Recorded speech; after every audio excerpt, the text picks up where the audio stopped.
তো না বুঝে চললে তো যে কোনো জায়গায় ব্যবসাও ফেল, না বুঝে সংসার করলে সংসার অশান্তি লাগে, না বুঝে ইনকাম করলে ইনকামও টিকে, বুঝে শুনে যদি অল্প করেন কাম হয়ে যাবে। ক্ষেত একটা আছে বলে কি আপনি চাইলে চাষ করতে পারবেন? কোন জায়গায় পা দিতে হবে এটা আমার কৃষক ভাই জানে। রোয়া উঠলে কতটুকু উঠতে হয় কৃষক ভাই জানে। আপনারা আমাদের যদি রোয়া উঠতে দেয় 50টা দিলে একটা দুইটা টিকে নিয়ে এবার আপনি এসে বললেন দাদা আপনিও রোপণ করেছেন আমিও করেছি, দাদা বলে আমার হাত ধরা তোর হাত ধরা তো এক না। বুঝবেন কিভাবে? কলম ধরার উপর নির্ভর করে কলম লেখার স্পিড কেমন হবে। অনেক ভাই এখানে আছে লিখতে লিখতে কিছুক্ষণ লাগলে এই জায়গায় ব্যথা হয়ে যায়, নাই মনে হয় এখানে নাই লিখতে গেলে এই জায়গায় ব্যথা হয়ে যায়। আপনার কলম ধরার পজিশন যদি ঠিক না থাকে আপনার এই জায়গায় ব্যথা হয়ে যাবে। কলম ধরার পজিশন যদি ঠিক থাকে প্রত্যেকটা লেখা স্মুথ হবে আপনার। সে অনেকে লিখতে গেলে এক পৃষ্ঠায় লেখা আর পৃষ্ঠায় ছাপ উঠে জায়গা আছে নিও। এবার আওয়াজ দিয়ে বলেন প্রত্যেকটা কিছুর একটা সিস্টেম আছে না নাই? এবার আমি আপনাদের থেকে একটা সিদ্ধান্ত দিব, আপনারা যেটাই দিবেন আমি সেটা নিয়ে যাব। ইসলাম কি শান্তির না অশান্তির? কোরআন আসছে কি ঝগড়া লাগাইতে না ঝগড়া বন্ধ করতে? নবী আসছে কি রক্তপাত করতে নাকি রক্তপাত বন্ধ করতে? ইসলাম কি অশান্তির না শান্তির? তাহলে বুঝবেন ইসলাম কোথায় আছে কোথায় নাই। যেখানে দেখবেন শান্তি সেখানে ইসলাম আছে, আর যেখানে দেখবেন অশান্তি চোখ বন্ধ করে বলবেন সেখানে। সেটা আমার ভিতরে হোক সেটা আপনার ভিতরে। অনেকক্ষণ দুই ভাই ঝগড়া লাগছে, শান্তি না অশান্তি? নাই ইসলাম নাই। ঈদের নামাজ পড়ে বের হচ্ছেন, একজন আরেকজনের সাথে কোলাকুলি করতেছেন,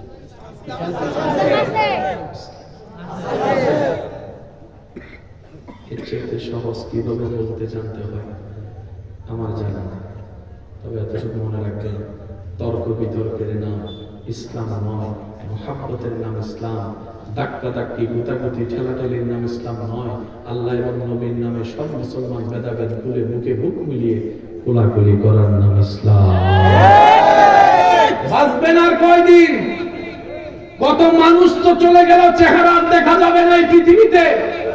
আপনি আমি একদিন সেইভাবে হট করে চলে যাব, আওয়াজ আসবে মাইক থেকে অমুকের ছেলে অমুক মারা গিয়েছে কিছুক্ষণ আগে। জানা যায় সবাই আসার জন্য প্রস্তুতি নিবে, শেষ চেহারা শেষ বিদায় বেলার চেহারাটা একবার দেখবে। আর আল্লাহ চাহে তো হাসরে গিয়ে দেখা হবে, এর আগে আর দেখা হবে না, আর দেখা হবে না। মানুষ তো আজকাল এত ব্যস্ত নিজের মা বাবার কবর পর্যন্ত জিয়ারত করার টাইম খুঁজে পাচ্ছে না। মনে রাখবেন আজকে যা আপনি দেখছেন অন্যের বেলায় একদিন সেটাই আপনার বেলায় হবে হবে। সেজন্য নিজে বাঁচলে বাঁচে না। বলেন সবাই, নিজে বাঁচলে বাঁচে না। আমার কবরের লাগেজ আমাকে গোছাতে হবে, আপনারটা আপনি গোছান। দেখা হবে হাসরের ময়দানে। দুনিয়াতে ঝগড়া করে অশান্তি করার কোনো দরকার। আজকে এখানে কিছু পোস্টমর্টেম হবে, কি বলেন আপনারা? আমি 1 মিনিট বিরতি দিই, যাদের যাওয়ার চলে যাবে, মাঝখানে উঠতে পারবেন না, সেজন্য 1 মিনিট বিরতি।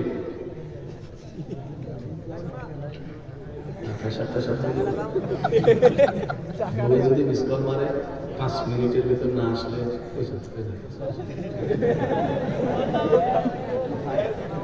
না না, জোর করে প্রেম হয় না তো, জোর করে প্রেম হয় না। আপনি যদি একটা ছেলেকে পড়ার সামনে বসা রাখেন বেতের বই দিয়ে, সে বসে থাকবে, ডুববে না, এগুলো ডুববে না। 1 মিনিট সময় দিছি, আর কে কে কে উঠেন উঠেন উঠেন, তাড়াতাড়ি তাড়াতাড়ি। আপনার বই মিসকল দিতেছে আর আছে। আবার আবার বলতেছি, কেউ লজ্জা পাওয়ার দরকার নাই, ব্যস্ততা থাকলে যেতে পারেন, সমস্যা নাই। প্রেমের বাগান প্রেম দিয়ে চলে, জোরাজোরি দিয়ে কোনো সম্পর্ক হয়। একবার বলেন মারহাবা। এবার আসেন, এটা কার ঘর? আল্লাহ। এখানে কোনো গিলাপ নাই, ওটা কার ঘর? আল্লাহ। এখানে একটা গিলাপ আছে। এখানে নামাজ 6 বাহিরে না ভিতরে? ভিতরে। আর ওইখানে নামাজ 6 বাহিরে, ওখানে নামাজ 6 বাহিরে, এখানে নামাজ 6 ভিতরে, ওখানে নামাজ 6 বাহিরে। এখানে যখন নামাজে দাঁড়ান ইমাম সাহেব বলেন কাতার সোজা করেন। আর যারা কাবা শরীফের সামনে নামাজ পড়ছে এমন কেউ আছেন এখানে? যারা কাবা গেছেন, মাশাআল্লাহ মাশাআল্লাহ মাশাআল্লাহ। আজকে যারা হাত তুলতে পারে নাই, আল্লাহ তাদেরকে জীবনে একবার যাওয়ার তুমি সুযোগ করে দিও। তোমার দয়ায় তারা যেন নিজের চোখে কাবা দেখে দেখে আল্লাহ তোমার কাছে ক্ষমা ভিক্ষা চাইতে পারে, সে তৌফিক দান করো। এই ঘরে নামাজ ভিতরে, ওই ঘরে নামাজ বাইরে, এখানে কাতা সোজা, আর কাবার সামনে যে আপনি কাতা সোজা করেন নামাজ শেষ। ঠিক চতুর্দিকে ঘুরে ঘুরে গোল করেন কি গোল, আরো চলে গোল, বুঝার চেষ্টা করুন, আরো চলে গোল গোল। এবার এদিকে যারা নামাজ পড়ছে দুই শেষ প্রান্তে, এদিকে যারা পড়বে এদিকে, এদিকে যারা পড়বে এদিকে, এদিকে যারা পড়বে এদিকে। আমরা জানি কাবা পশ্চিমে, সবার জন্য পশ্চিমে না, আমাদের জন্য পূর্বেও তো কাবা, আমাদের থেকে বলেন আমাদের থেকে পশ্চিমে। এবার আসেন, সব আল্লাহর ঘরের মূল একটা কাবা। এবার আমি আপনাদেরকে বলি, আপনাদের একটু বলেন, পৃথিবীতে দুইটা কালারের মধ্যে ময়লা বেশি দেখা যায়, কি কি কালার? সাদা, এটাতে আপনি যতই সেটিং করেন ময়লা দেখা যাবে। এখন আপনি ইউটিউবে ঢুকে লাইভের মধ্যে কাবা শরীফ সালাদের, কাবা শরীফের দেখবেন বিলাপটা কালো বিলাপ জল জল জল জল জল জল জল জল করে চলতেছে চলতেছে চলতেছে। এবার আমার মুরব্বীরা না বুঝলেও যুবকরা বুঝবে, এখানে দুল আছে না নাই? আছে। কিছু দুল দেখা যায়, কিছু দুল দেখা যায় না। সেজন্য ফজর বেলায় যখন দেখবেন সূর্যের আলো জানলা দিয়ে ঘরের ভিতর ঢুকে, তখন দেখবেন ভালো করে এখানে কিছু দুল দেখছেন নি? দেখছেন? যখন সকালবেলা সূর্যের আলো পড়ে ঘরের ভিতরে, তখন ছোট্ট ছোট্ট কণা যেগুলো চোখ দিয়ে দেখা যায় না, আলোতে আসলে দেখা যায়, ওইরকম ধূল কাবা শরীফের আশেপাশে আছে না নাই? আছে। এই ধূলগুলা লাগলে তো কালা কাপড় সাদা হয়ে যাওয়ার কথা। এদের এক সপ্তাহ রেখে দেন, আইসা তারপরে এমনি করবেন। লক্ষ মানুষ পৃথিবীতে কাবার সেহেনে তাওয়াফ করছে, লব্বাইক আল্লাহুম্মা লব্বাইক লব্বাইক লা শারীকা লাক লব্বাইক ইন্নাল হামদা ওয়ান নি'মাতা লাকা ওয়াল মুলক লা শারীকা লাক। সবাই মিলে পড়েন, আল্লাহ যেন আপনাদেরকে সামনাসামনি পড়ার সুযোগ দেয়। লব্বাইক আল্লাহুম্মা লব্বাইক লব্বাইক লা শারীকা লাক লব্বাইক ইন্নাল হামদা ওয়ান নি'মাতা লাকা ওয়াল মুলক লা শারীকা লাক। সবাই সবাই লব্বাইক আল্লাহুম্মা লব্বাইক লব্বাইক লা শারীকা লাক লব্বাইক ইন্নাল হামদা লাকা ওয়াল মুলক লা শারীকা লাক। একবার বলেন মারহাবা। এবার আসল জিনিসে ঢুকতেছে। আসেননি? প্রেমিক আসেনি? প্রেমিক আসেনি? আল্লাহ তাআলা ইব্রাহিম নবীকে বললেন, ইব্রাহিম আমার ঘরটা একটু পুনর্নির্মাণ করো। বলছেন কে? আল্লাহ। নবী ইব্রাহিম আলাইহিস সালামকে। যুবকরা একটু মাথায় রাখবেন, এগুলো মনে থাকবে ইনশাআল্লাহ। এবার বলেন, ঘর বানানোর জন্য জিনিসের দরকার আছে না নাই? আছে। ঘর বানানোর জন্য ইট পাথর রড সিমেন্টের দরকার আছে না নাই? মিস্ত্রির দরকার আছে, হেল্পারের দরকার আছে, সবকিছু মিলে এটা একটা ঘর। এটা না একটা ডিজাইন দরকার। এই মসজিদ বানাইছে পরে, আগে স্ট্রেস করছে, আগে ইঞ্জিনিয়াররা নকশা করছে, নকশা অনুযায়ী এখানে জানালা, নকশা অনুযায়ী এখানে সব হচ্ছে, ঠিক নেই?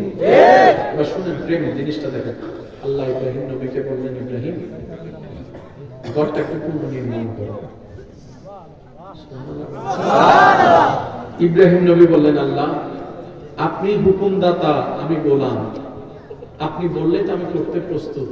আল্লাহ ঘর বানানোর জন্য অনেক কিছু জিনিসের দরকার, কিন্তু আমাকে যে মক্কায় পাঠাইছো, এই মক্কায় তো আমি, আমার সন্তান, আমার বউ ছাড়া। বলেন না, বলেন না, বলেন না।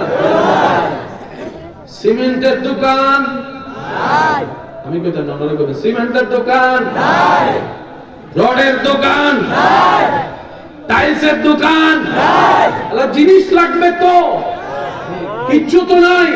রব্বুল আলামিন হুকুম দিয়েছি, তুমি করো, যা দরকার আমি আল্লাহই ব্যবস্থা করে দিচ্ছি। কোন ঘর? কাবা। বলেন কোনটা? কাবা। আরে জোরে বলেন কোনটা? কাবা। এবার ইব্রাহিম নবী, যারা আল্লাহর বন্ধু দেখেছেন তারা জানেন আল্লাহু আকবার, আল্লাহু আকবার। পাথর অনেক দেখছেন, এটাকে পাথর বললে ভুল হবে, এটা পাথর না, এটা অন্য কিছু।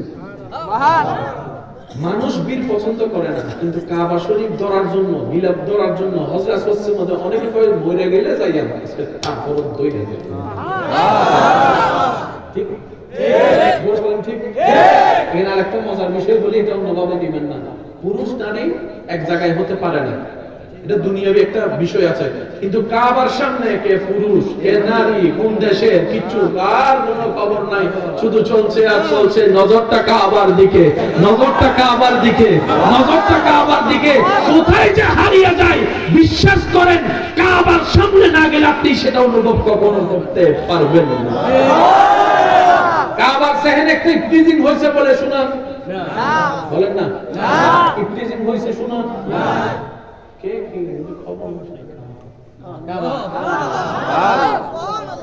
কালো জিনিসও যে মানুষ এত পছন্দ করে, কাবা না দেখলে বোঝা যেত না। সচরাচর মানুষ কালা পছন্দ করে না। কেউ কে দেখছেন ঘরের মধ্যে আলকাতরা দিয়ে ঘর বানাইতে কালা? সবাইকে সাদা রং লাগা, পিঙ্ক কালার। কিন্তু কাবা কালো, এই কালোর জন্য আশিকরা ফানা দিওয়ানা হয়েছে। কথা বলেন ঠিক না? খুব দ্রুত গতিতে যাব। আল্লাহ তাআলা ইব্রাহিম নবীকে জানা দেওয়ার দিলেন। এবার ইব্রাহিম নবী আল্লাহ পাক বলেন, আল্লাহ পাক বলেন, আল্লাহ এটা কি নকশা? আল্লাহ নকশা লাগবে তো সামনে মানে তা আল্লাহ এর নকশা দিলেন। আল্লাহ এটা কিসের নকশা মনে রাখবেন? কয় সপ্তম আসমানে ফেরেশতারা যে আল্লাহর ঘর তওয়াফ করে, ওই নকশা এই নকশা। মানুষ তাওয়াফ করে যে জায়গায়, মানুষ কাবাতে যে জায়গায় তাওয়াফ করে, এখন গুগলের মধ্যে ঢুকে দেখেন পুরো পৃথিবীর কেন্দ্রবিন্দু হচ্ছে কাবা। আমি শুনি নাই আরো পুরো পৃথিবীর কেন্দ্রবিন্দু কাবা। এই কাবা বরাবর 70 আসমান উপরে একটা আছে, সেটা হচ্ছে বাইতুল মামুর। আল্লাহ কয় ইব্রাহিম এই স্টেশন মতো বানা। আগে ডাকছেন সিনেমা একটু লাগছে, ইব্রাহিম নবী বানানোর জন্য প্রস্তুত। ইব্রাহিম নবী বলে, আল্লাহ জিনিসও আছে, মিস্ত্রিও আছে, হেল্পার তো একজন লাগে। হেল্পার ছাড়া তো কাজ পাবে না। আল্লাহ পাক বললেন, তোমার 2 সন্তান আছে, একজনকে নাও না। আল্লাহ হুকুম এসে দিন ইব্রাহিম নবী যাকে বাছাই করেছেন উনি হচ্ছেন নবী ইসমাইল। এগুলো মনে রাখতে হবে, না হয় কিন্তু অঙ্ক মিলবে না। 2 যোগ 2 বলেন না, 2 যোগ 2। কারণ অঙ্ক শুরুতে না মিললে, মনে না রাখলে পিছনে যায় অঙ্ক মিল খুঁজে পাবেন না। তখন কবে যে এটা কিটা ভাগফল তো মিলে না, কারণ আপনি যে প্লাসের জায়গায় মাইনাস দিয়ে দিয়েছেন এটা তো আপনি বুঝেন না। আমি কি বুঝাতে পারছি কথা? ইব্রাহিম নবী ইসমাইল নবীকে বাছাই করলেন, মিস্ত্রি আর জোয়ালি যেটাকে বলে হেল্পার, দুজনে মিলে কাবা নির্মাণ শুরু। বাপ বেটা ছাড়া তেমন কেউ নাই। কাবা শরীফের পাথরগুলো দেখলে দেখবেন এগুলো কিন্তু আমাদের এই খাসিনসি পাথরের মতো না, অনেক বড়। যে প্রাণ, যে খুশবু, বুক লাগলে যে শান্তি লাগে কাবাতে, কখন একবার লাগাই দেখেন। এই গিলাপটা দই এসে দেখে লাগাই রাখবেন। মানুষ তার যে সিপ্পা মাইরে লাইতেছে খবর নাই, কসি আরো সিপ ছাপতাম না, ঠিক না? বানাতে বানাতে বানাতে বানাতে যদ্দূর ইব্রাহিম নবীর হাত গেল বানাইছে, কিন্তু মেজারমেন্ট অনুযায়ী হাত যাচ্ছে না। এবার ইব্রাহিম নবীকে আল্লাহ তাআলা বললেন, আল্লাহ ইব্রাহিম নবীকে বললেন, ইব্রাহিম বানা। ইব্রাহিম বললেন, আল্লাহ হাত তো যাচ্ছে না, এখন কিভাবে বানাবো? উপরে যেতে গেলে সিঁড়ি দরকার, সিঁড়ি তো নাই। কেরাং দরকার, কেরাং তো নাই। লিফট দরকার, লিফট তো নাই। কিচ্ছু নাই। আমি জানো কেমনে, বানাবো কেমনে? রব বলে যে হুকুম আমি দিয়েছি, টেনশন তোমার করার দরকার নাই।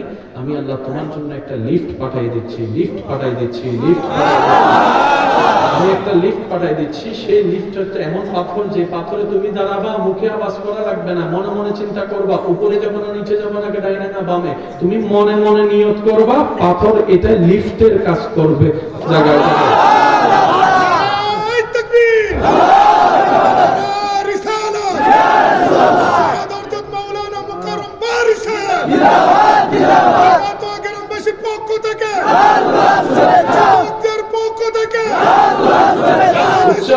একবার বলেন মারহাবা। লিফট এটা চলে আসলো, সেই লিফটটা এখনো পর্যন্ত আপনারা আমরা মাকামে ইব্রাহিম নামে চিনি।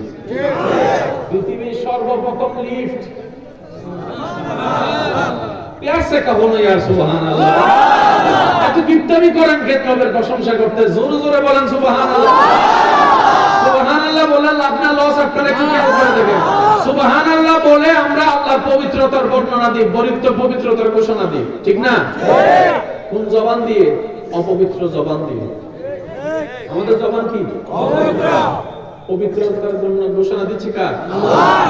কারো বলা জীবনের একবার সুবহানাল্লাহ যদি আল্লাহ পছন্দ হয়ে যায়, আল্লাহ দয়া করে আপনার জবান পবিত্র করে দিবে, চোখ পবিত্র করে দিবে, হাত পবিত্র করে দিবে, নিয়ত পবিত্র করে দিবে। আল্লাহর যদি দয়া হয় হায়াতান তাইয়্যিবা, আপনার পুরো জীবনকে পবিত্র বানিয়ে দিবে। সুবহানাল্লাহ। কোথাও গেলে নিজের লাভে নিজে সুবহানাল্লাহ কইয়েন। শুরু থেকে শেষ সবাই এক বাক্যে বলেন তো সুবহানাল্লাহ। এবার আমার ভাই যারা দাঁড়িয়ে আছেন তারাও ফুল ভলিউমে একবার সবাই মিলে বলেন তো সুবহানাল্লাহ। এটা আপনারা প্রশংসা করছেন আল্লাহর, শয়তান শুনে কি শুনে না? ওকে খুশি হচ্ছে না রাগ করছে? ওকে রাগ করাইতে পারলেই আল্লাহ খুশি। সুবহানাল্লাহ। এই শুধু খাচ্ছাড়া করার দরকার জি আমার আমেন ভাই জি উনি ওনার কাজ করুন, সমস্যা নেই। ওদের তো অনেক কিছু নিয়ম কানুন আছে, এগুলো তার আমরা বুঝতাম না। লিফটের নাম লিফট চলে আসছে মাকামে ইব্রাহিম। বলেন মাকামে ইব্রাহিম। অঙ্কগুলো মিলাবেন। বানানো শেষ। ইব্রাহিম নবী বললেন আল্লাহ কেমন হয়েছে? আপনার পছন্দ হয়েছে? আল্লাহ আপনার পছন্দ হয়েছে? আল্লাহ বললেন হ্যাঁ আমার বড্ড পছন্দ হয়েছে, যেভাবে আমি চেয়েছি তুমি সেভাবে আকার দিয়েছো, আমি খুশি হয়েছি। কাহিনী শেষ। বলেন না কাহিনী শেষ। বান্দার কাহিনী শেষ। এবার আশিকের কাহিনী শুরু। বাবা একটু বসো, দিলে না? এবার আশিকের কাহিনী শুরু। আমি বুঝি আপনাদের কষ্টটা, আসলে নিচে বসাটা তো সোজা জিনিস না, অনেকে কাঁচা পর্যন্ত উঠে যাবে। শীতকাল তো আল্লাহ নবীর জন্য কষ্ট সহ্য করলে এটা কখনো লস হয়ে যাবে না ভাই। এমনও হতে পারে আজকে আপনি যে শীত সহ্য করছেন, ঠান্ডা সহ্য করছেন, আল্লাহ আপনাকে জাহান্নামের আগুনের কষ্ট থেকে বাঁচিয়ে দিতে পারে। আল্লাহর প্রতি সবসময় নিয়ত বড় রাখবেন। বান্দার দায়িত্ব, কাহিনী, ঘটনা। এবার আশিকের কাহিনী শুরু। এবার ইব্রাহিম নবী বলেন আল্লাহ আমার বেতন দাও। আমি প্রথমে বলছি আশিক লাগবে, আরেকটু জোরে বলেন আমার বেতন দাও।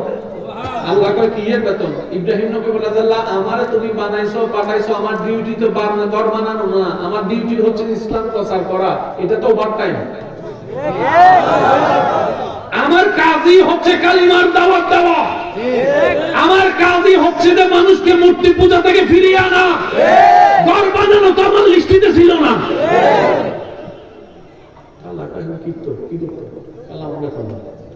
এবার আমি যেগুলো বলবো আপনারা আশিকটা শুনবেন, তাহলে বুঝতে পারবেন নিজের দাম কতটুকু। এই ঘটনা ঘটতেছে হাজার হাজার হাজার বছর আগে। ইব্রাহিম নবীকে আল্লাহ পাক বললেন ইব্রাহিম বেতন হিসেবে তোমাকে স্বর্ণ পাহাড় দুইটাকে স্বর্ণ বানাই দিই। ইব্রাহিম নবী বলে আল্লাহ আমার স্বর্ণের পাহাড় লাগবে না। আল্লাহ পাক বলে যে সাগরকে আমি হীরার বানাই দিই। ইব্রাহিম নবী বলে আল্লাহ আমার হীরার তোমার সন্তান আরো বাড়াই দিই, আমরা তো 90 বছর পরে সন্তান দিয়েছি, আরো দিব। আল্লাহ ইব্রাহিম নবী বলে আল্লাহ আমার সন্তান লাগবে না। তুমি চাও কি? বেতন কি চাও? বেতন কি চাও? সেই দিনের দৃশ্য কোরআন এভাবে বলে। সেদিন ইব্রাহিম নবী আল্লাহকে বলেন আল্লাহ রব্বানা ওয়াবআস ফীহিম রাসূলান। সুবহানাল্লাহ। একটু জোরে সুবহানাল্লাহ। আরেকটু জোরে হবে সুবহানাল্লাহ। বেতন হিসেবে ইব্রাহিম নবী আল্লাহকে বলে আল্লাহ রব্বানা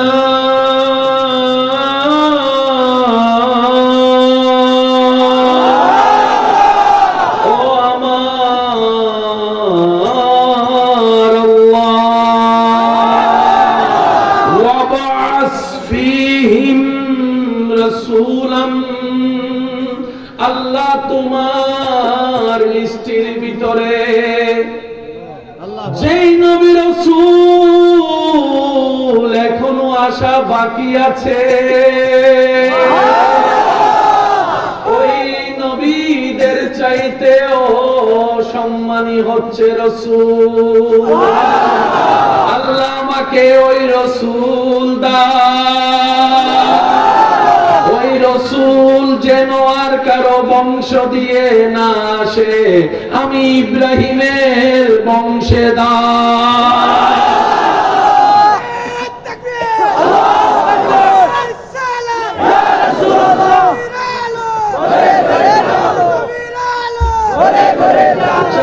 বলেন মারহাবা। আল্লাহ কয় তো মুসার নাম ঈসারে দি না, ওই ইব্রাহিম কোনটা দিবা, কোনটা দিবা? ইব্রাহিম আল্লাহ কইছে তো রাসূলুল্লাহ, সুবহানাল্লাহ, আত-তানবিন লিত-তাযীম, সুবহানাল্লাহ, রাসূলুল্লাহ। আল্লাহ ওই রাসূলের লিস্টের ভিতরে যেটা সবচেয়ে দামি, যেটা সবচেয়ে দামি, যেটা তোমার হাবিব, যেটা তোমার বন্ধু, লাউলা কালামা খালাকতুল আফলাক, আল্লাহ যেটা মেরাজে দুল্লাহ হবে, মাকামে মাহমুদের আসনে বসবে, সুবহানাল্লাহ, ওই রাসূলটা আমারে দিবা, কাউরে দিতে পারবো না। কাদের নবীর কথা জানি বললো? আমাদের না, আমি শুনি নাই তো। কাদের নবী কি ইব্রাহিম নবী খুঁজতেছে? আপনার দাম কত? নিজের দাম নিজে না বুঝার কারণে গাছ তলে যাই আজকে।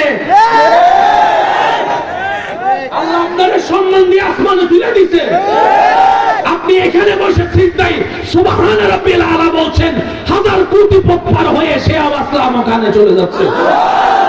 কত সম্মান আপনার, কত সম্মান, কত সম্মান, কত সম্মান। আমাদের গুনাহ আছে না নাই? আছে।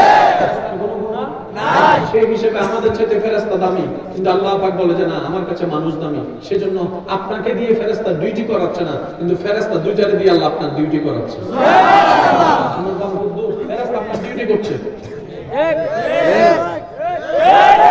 এখনো শুনি নাই, ঈমানি গর্জন দিয়ে বলেন ঠিক কি না? ফেরেশতা আপনার ডিউটি করে, কিন্তু আপনাকে ফেরেশতা ডিউটি আল্লাহ করাচ্ছে না। আল্লাহ বলে ফেরেশতা তুই করবি যে, আমার ইনসান সবচেয়ে দামি, আশরাফুল মাখলুকাত। সুবহানাল্লাহ। ইব্রাহিম নবী বলে আল্লাহ ওইটা সুবহানাল্লাহ, জান্নাতে তোমার নামের পাশে জান্নাত দেখছিলাম, ওইটা লাগবে না। সুবহানাল্লাহ। আরশের চৌকাঠের মধ্যে তোমার নামের পাশে জান্নাতটা দেখছি আমি, ওইটারও লাগবে আল্লাহ। সুবহানাল্লাহ। যার সম্পর্কে তুমি আল্লাহ ওই ওয়াইজ আখাযাল্লাহু মিসাকান নাবিয়িন বলে তুমি রূপ জগতে মিটিং করছিলা, আমার ওইটা লাগবে আল্লাহ, আমার ওইটা লাগবে, আমার ওইটা লাগবে। আল্লাহ পাক বলে ইব্রাহিম যাও, দিয়ে দিলাম। এবার ইব্রাহিম নবীর সন্তান কয়জন? একজনের নাম হচ্ছে ইসমাঈল, আরেকজনের নাম ইসহাক। বলেন আরেকজনের নাম ইসহাক। এই ইসহাক থেকে আসছে বনি ইসরাঈল। আল্লাহ আমাদের নবীকে ইব্রাহিম নবীর কার বংশে দিলেন? ইসমাঈল নবীর বংশে। তো ওনাকে দেয় না, ইসমাঈলকে দিলেন কেন? আল্লাহ পাক বলে কাজটা করার সময়, দোয়াটা করার সময় সন্তানের ভিতর ইসমাঈল পাশে ছিল। সুবহানাল্লাহ। হায় হায় হায়, আরে জোরে বলেন না। যখন ইব্রাহিম চাচ্ছে আল্লাহর কাছে, তখন আমি আল্লাহ দেখেছি ইব্রাহিমের পাশে অন্যজন ছিল না, ইসমাঈল ছিল। ইসমাঈল ইসমাঈল। এবার বুঝেছেন সৎসঙ্গে কেন স্বর্গবাস হয়, অসৎ সঙ্গে কেন সর্বনাশ হয়? এবার বুঝেছেন মদদিলে চললে কিভাবে মদদি হবেন, গাজাদির সাথে চললে কেন গাজাদি হবেন, কিভাবে ভক্ত চলবেন। সেজন্য বন্ধু বাছাইয়ের সাবধান। বন্ধুত্ব যদি করতে মন চাই তার সাথে করবেন যার হৃদয়ে আল্লাহর ভয় থাকবে, নবীর ইশক মুহাব্বত থাকবে, যার কপাল টাইমে টাইমে রবের দরবারে নামাজের সিজদায় চলে যায়, ওর সাথে বন্ধুত্ব করতে হবে। দুই হাত তুলে দেখাই, বলেন ঠিক কি না? আল্লাহু আকবার। আল্লাহর রিসালাত, ইয়া রাসূলুল্লাহ, আহলে সুন্নাত ওয়াল জামাত, জিন্দাবাদ, জিন্দাবাদ, দুশমনেরা জিন্দাবাদ, তাইয়্যিব মুকাররম বাড়ি জিন্দাবাদ, জিন্দাবাদ। চলো একবার বলেন সুবহানাল্লাহ। ইব্রাহিম নবীর পাশে হযরত ইব্রাহিম নবীর পাশে হযরত ইসমাঈল আলাইহিস সালাম, আল্লাহ তাআলা দিয়ে দিলেন ইসমাঈল থেকে। এবার শুনেন, ইসমাঈল নবী থেকে আমাদের নবী পর্যন্ত মাঝখানে অনেক আসছে, কিন্তু একজন নবী রাসূল আসেন। আমি হয়তো বুঝাতে ব্যর্থ হয়েছি। ইসহাক নবী থেকে ঈসা নবী পর্যন্ত হিসাব নাই।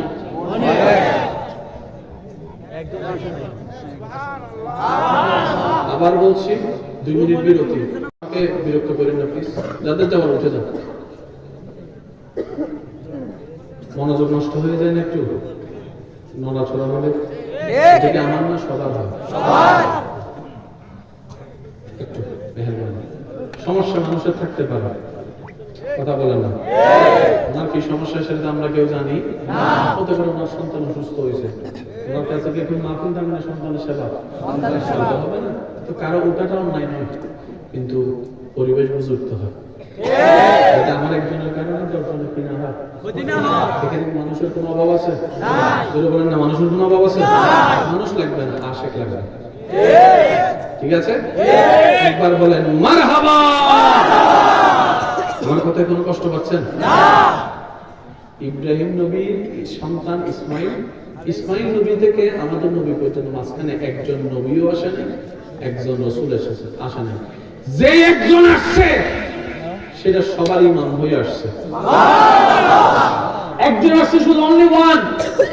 এমন একজনকে আল্লাহ তাআলা ইসমাঈল নবীকে দান করলেন, যিনি এসেছেন একজন, কিন্তু উনি ঈসারও ইমাম, মূসারও ইমাম, দাউদের ইমাম, ইসমাঈলের ইমাম, সুবহানাল্লাহ, ইউসুফের ইমাম, ইসহাকের ইমাম, আইয়ুবের ইমাম, ইসহাকের ইমাম, দানিয়েলের ইমাম, ইমরানের ইমাম, যিনি সমস্ত নবীদের ইমাম।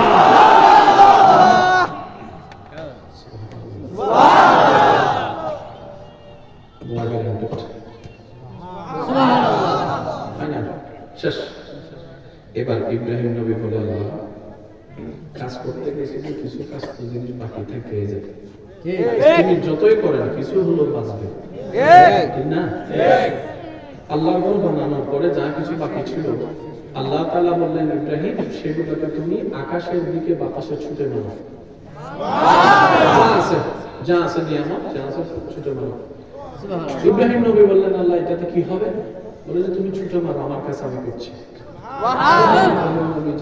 ছিল সব ছুটে মারছে আকাশের দিকে। আল্লাহ তাআলা বাতাসকে হুকুম দিলেন, এই বাতাস এই কাবার নিয়ামত যা বাকি আছে তা পৃথিবীর কোনায় কোনায় কোনায় তুমি ছড়াইয়া দাও। ইব্রাহিম বলে কি হবে? রব বলে যে এই কাবার হালকা বিন্দু যেখানে, যে মাটিতে, যে জায়গায় গিয়ে পড়বে, কিয়ামতের একদিন আগে হলো সেখানে একটা মসজিদ দাঁড়িয়ে যাবে। এবার বুঝতে পারছেন? অনেক জায়গায় বেড়াতে গেলে আপনারা দেখবেন মোড়ের মধ্যে মসজিদ, দেখছেন? মসজিদ দেখে আপনার মন বলে কি রে, এত জায়গা থাকতে এখানে কি মসজিদ কোনো রাস্তা নাই, ফাস্তা নাই, পুকুর ঘর একটাতে মসজিদ বানাই দিছে, এতগুলো জায়গা আছে, একটু ওইদিকে বানাই বরাদ্দ এখান থেকে। এই জায়গায় মসজিদ আনুমানিক কত বছর?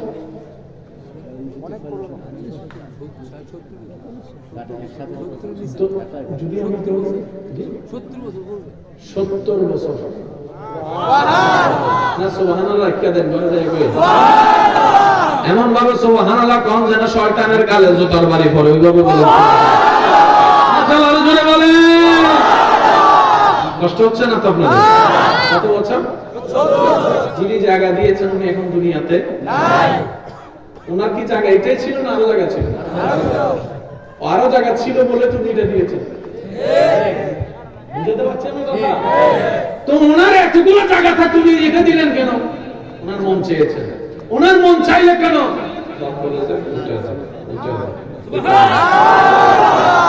আরো জোরে জোরে এবার বলেন, দেওয়ার আগে কি করছে? বলেন, ওয়াকফ বলেন নাকি?